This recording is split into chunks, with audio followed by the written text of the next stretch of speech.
जय जय श्रीमन नारायण। मैं सीता श्रीनिवास। आज मैं आप सबको बताऊंगी कार्तिक मास महात्म्य कथा अध्याय 25वां अध्याय बताने वाली हूँ कार्तिक मास की कथा का। तो ध्यान से सुनिएगा। धर्मदत्त ने कहा, तीर्थ में दान और व्रत आदि सत्कर्म करने से मनुष्य के पाप नष्ट हो जाते हैं, परंतु तू तो प्रेत के शरीर में है, अतः उन कर्मों को करने की अधिकारिणी नहीं है। इसलिए मैंने जन्म से लेकर अब तक जो कार्तिक मास का व्रत किया है, उसके पुण्य का आधा भाग मैं तुझे देता हूँ। तू उसी से सद्गति को प्राप्त हो जा।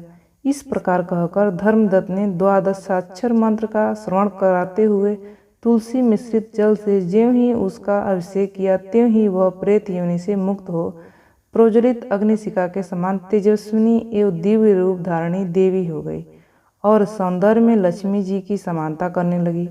तदंतर उसने भूमि पर दंड की भांति गिरकर ब्राह्मण देवता को प्रणाम किया और हर्षित होकर गदगद वाणी से कहा, हे द्विज श्रेष्ठ, आपके प्रसाद से आज मैं इस नरक से छुटकारा पा गई। मैं तो पाप के समुद्र में डूब रही थी और आप मेरे लिए नौका के समान हो गए। वह इस प्रकार ब्राह्मण से कह रही थी कि आकाश से एक दिव्य विमान दिखाई दिया और दिव्य विमान उतरा। वह अत्यंत प्रकाशमान एवं विष्णु रूपधारी पार्षदों से युक्त था। विमान के द्वार पर खड़े हुए पुण्यशील और सुशील ने उस देवी को उठाकर दिव्य विमान पर चढ़ा लिया।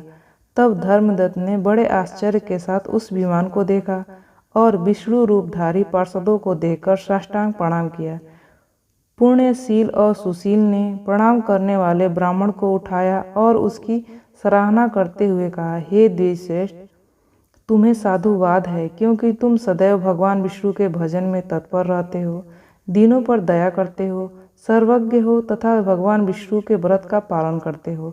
तुमने बचपन से लेकर अब तक जो कार्तिक मास का व्रत का अनुष्ठान किया है, उसके आधे भाग का दान देने से तुम्हें दूना पुण्य प्राप्त हुआ है और सैकड़ों जन्मों के पाप नष्ट हो गए हैं।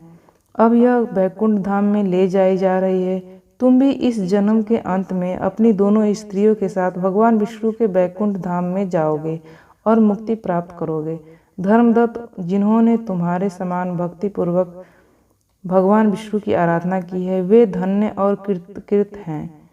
इस संसार में उन्हीं का जन्म सफल है। भली भांति आराधना करने पर भगवान विष्णु देहधारी प्राणियों को क्या नहीं देते हैं। उन्होंने ही उत्तानपाद के पुत्र को पूर्व काल में ध्रुव पर स्थापित किया था। उनके नामों का स्मरण करने मात्र से समस्त जीव सद्गति को प्राप्त होते हैं। पूर्व काल में ग्रहाग्रस्त गजराज उन्हीं के नामों का स्मरण करने से मुक्त हुआ था। तुमने जन्म से लेकर भगवान विष्णु को संतुष्ट करने वाले कार्तिक व्रत का अनुष्ठान किया है। उससे बढ़कर न यज्ञ है, न दान और न ही तीर्थ है। विप्रवर, तुम धन्य हो, क्योंकि तुमने सद्गुरु भगवान विष्णु को प्रसन्न करने वाला कार्तिक मास का व्रत किया है, जिसके आधे भाग के फल को पाकर यह स्त्री हमारे साथ भगवान लोक में जा रही है, वैकुंठ धाम को जा रही है। 25वां अध्याय यहीं पे समाप्त होता है। ये जानकारी आपको कैसी लगी? इस तरह की जानकारियाँ पाने के लिए आप इस चैनल को सब्सक्राइब कर दीजिएगा। आपका दिन शुभ हो, आपका दिन मंगलमय हो। इसी आशा और आशीर्वाद के साथ इस वीडियो को समाप्त करती हूँ। जय जय श्रीमन नारायण।